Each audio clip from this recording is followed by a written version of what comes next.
Hey dude, remember me? It's the 10th of May 2026 and today's the start of the van vlog.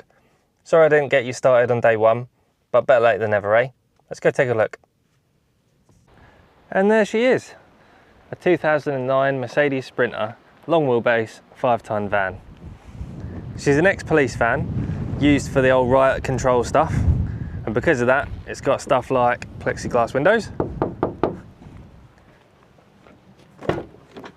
an anti-bandit 12mm windscreen, loads of extra wiring,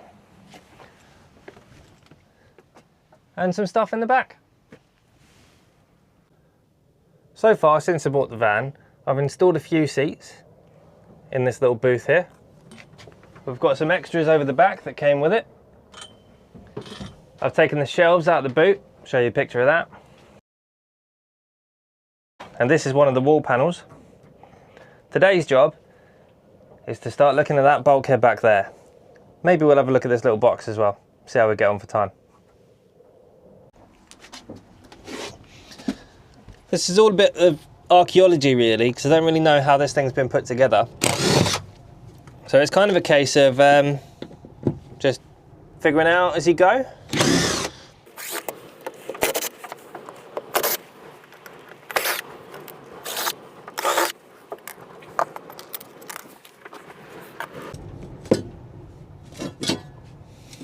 One down.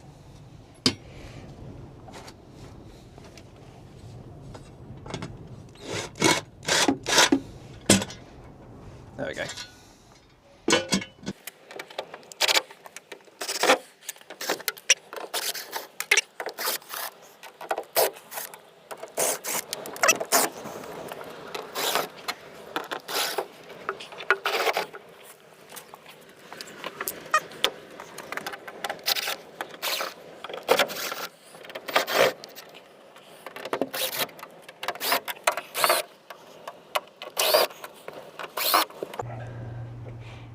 Okay, that's most of the screws out, or it's all the screws I can see. Let's see if this thing moves at all.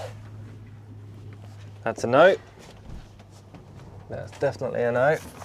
What's going on up here?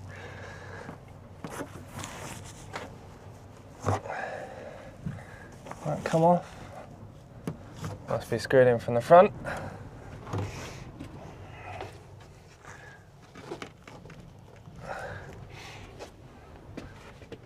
I'll show you in a minute, but this whole van's really well put together. The police have done a good job of it. This is like a couple mil thick sheet of plastic, goes all the way from the top down to the bottom. It's the same in front of it. You can just see the top of it here, and it goes forwards. And what they've seemed to have done is screwed this stuff here as like an L bracket. Goes over the top and then comes down like that. They've screwed it in from that side, and then they've screwed it up into the plastic and out into the walls. So I've got all the screws out. Just got to figure out what else it's hanging on to. When I took the shelves out, and you can see the lines from where the shelves were, there's all, I mean, you can see some of the residue here. This is like some kind of super sticky, I'd call it mastic, but it's probably not. It's this. Wow. There you go, this kind of super mega sticky crap. It's so good, so sticky that when I took all the, or actually when Sunny took all the screws out for the shelves, they stayed there. They didn't go anywhere because the sticky crap was so strong, it just held them in place. So yeah, guessing there's a whole load of that holding this wall in. But next step is to try and figure that out. Okay, so we come around the other side of the bulkhead, and just before we carry on, I'll show you a couple of bits. So first off, I've had to move some stuff around a little bit because I need access to the back of the van over there. But before we get into it, check this out. So up in the top at the front there, I'll go up so the light sorts itself out. We've got the head unit that came out of the dashboard. That does actually work up here, but there's nothing in the dashboard, so I need to have a dig through the wiring and see if I can put a normal stereo back in the dashboard. Above it, we've got lights, and I'm guessing that's an extractor fan. It's got 3 levels, but it does nothing. No idea what the red one does. Panic button maybe, who knows. Does nothing though right now, so it's clearly been disconnected when they decommissioned the van. This one, when the ignition's on, it controls these vents, and it seems to push out sort of vaguely air conditioned, slightly cooler than outside air. So we'll have a look into that sometime and see what we can do about it. Up there you've got the controls for the diesel heater. That does actually work, which is awesome. Although again, you need the ignition on for it to run, so we'll have to move that over to the leisure battery at some point. And you can just about see over above the shelf there's a 12-volt lighter socket. I don't think that does anything, but I haven't plugged anything in yet, so we're yet to find out. Anywho, let's get set up in the back and we'll start taking some stuff out. Just found this little speaker up here. That's clearly in the way, so I'm gonna have to take that out. As well as there's a whole load of rivets that go up into the ceiling. I'm guessing that goes into that L bracket I showed you earlier. So we're gonna take those out. I guess the cargo nuts have got to come off as well. I have no idea how the shelves are attached, so we'll have to dig into that in a minute. Oh, hang on, there we go. That's how the shelves are attached. There's some more L bracket stuff down there. Okay, well, that's on the list. And then in here, there's some battening on the back, that's gonna go. And then we've got some rivets on the side, and this whole thing's gonna go. If you're wondering, the water came with the van. I think the police left it behind, so thanks, Staffordshire Police.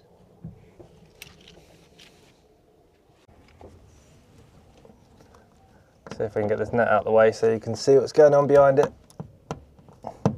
Oh, I broke that, haven't I?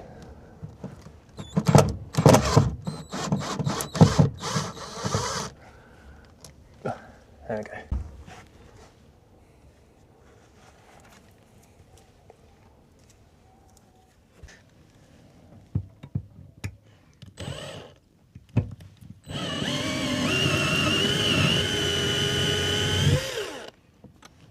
Well, you know what? Let's leave the rivets in. There are rivets into the walls, but screws into the front of this thing. See if we can get this thing on.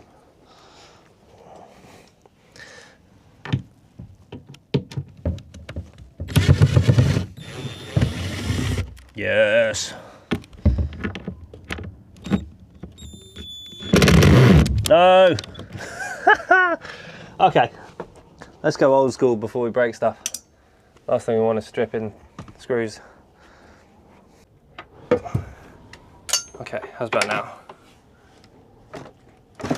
Okay, we're free. Let's put these tools down. Ready? Gonna be a bit of a waterfall.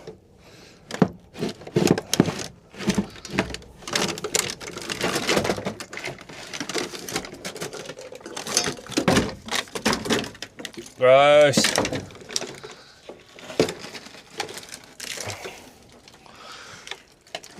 Ugh. Thanks, police, for all your water and rubbish. Let's get this tidied up, shall we?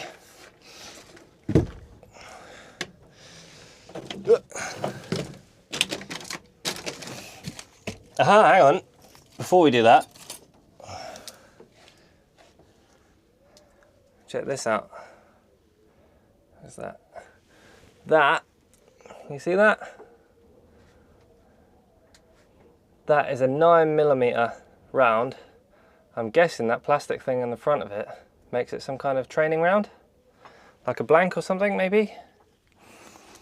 See if there's any other discoveries down there. Gross. Pen lid, water bottle cap, spoon. Gross. Fork. Another 9mm round. One of those training rounds by the looks of it. Yeah. Correct me if I'm wrong, or don't, because I mean, you know, this YouTube channel is entirely intended to be my own personal video diary. But if anyone else watches this, please tell me what those things are. And I'll be interested to hear if, I mean, I think someone would have got in trouble for not handing that sort of stuff in. I did a lot of cadetting when I was a kid, and maybe it's just because we were kids, but you always had to count your rounds out and count your cases back in and that kind of thing. Is that a thing in the police and in the military? Don't know. Let me know.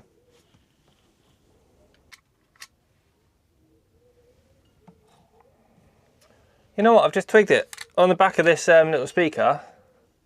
Don't know if you can see that. It says Sapura.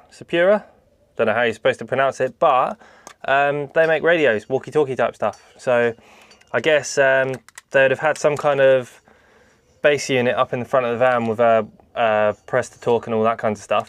But then they chucked this in the back so that all the officers sat in the back getting ready to go and have a fight all kind of could hear what's going on. Makes some sense. Let's get on with the next bit.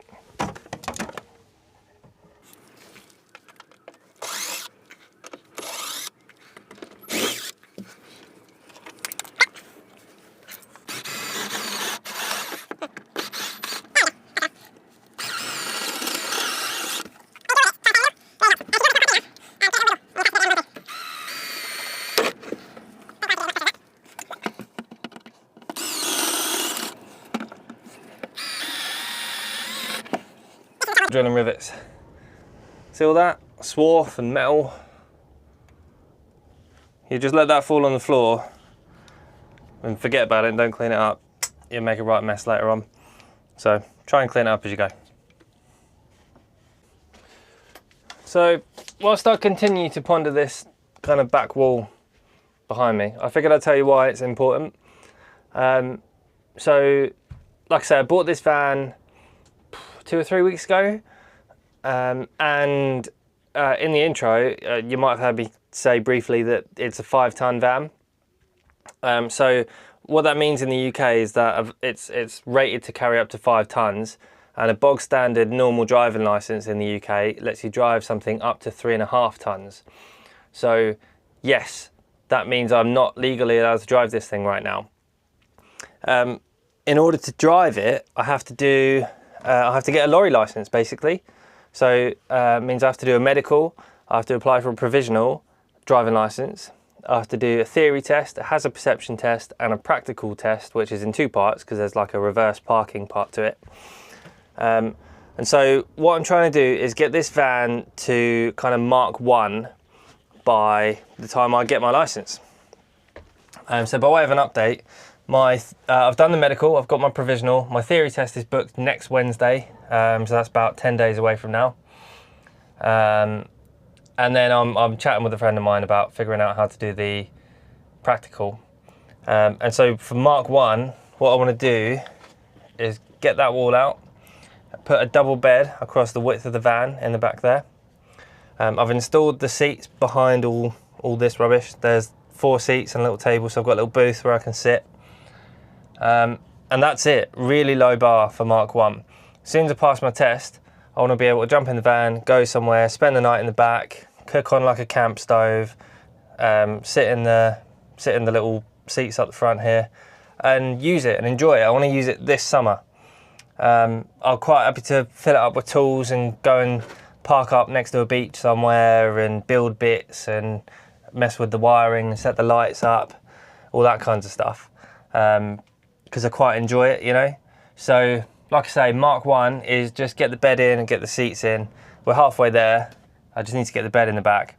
And the reason that the wall has to come out for the bed to go in the back is that behind that wall, there's about 4 feet to the back doors. Now I'm 6'3", so I'm not going to be sleeping lengthwise in the boot. But the plan is to sleep widthways across the width of the van anyway. So I've got some side pods. I've ordered some side pods off eBay. They arrived at the weekend. So I've got some side pods that are going to go on the outside of the van to make it a bit wider so that I can actually fit in there. And then, like I say, it's 4 feet deep and a bog standard double mattress is 4'6". But I don't plan on using a bog standard double mattress. I'm thinking of going bigger. And the reason for that is I want to store my bike in the back. So if my bike goes in lengthways, the width of the double bed is going to be the length of the bike. And that's more than 4'6". So whatever fits is what I'll go for. So the plan is, get that wall out, stick a bike in it, take some measurements, proper measurements, and then I can get the right size mattress and I can build it to fit that size of mattress. That's the plan, and that's why this wall has to come out. I'm gonna go and faff around in the back a little bit. I might show you a bit of that. And then it's time for dinner. Dad's doing a roast, it's Sunday. It's gonna be done in about half an hour and we need to get back to his place. So let's crack on.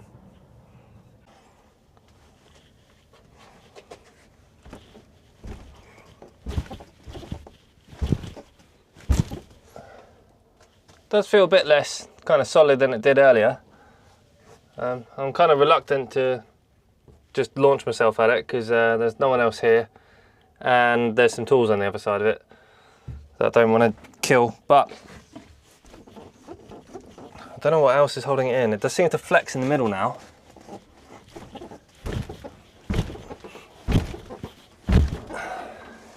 Nothing seems to have really gone anywhere though. Okay. Well, that's about all for today. We've taken out the thing that holds all the water, that little caddy thing. I think we've got all the screws that were holding the back wall in place. We've taken some rivets out. I think it's just gooped in there pretty hard. So next time maybe we'll get that wall out, hopefully. We'll give it a try at least. Just a couple of bits on the don't forget list. I'm gonna bring, I need to remember to bring a dustpan and brush next time. And I need to get onto Amazon and get a little spring clippy mount thing for this camera. Make it a lot easier to film stuff. See you then.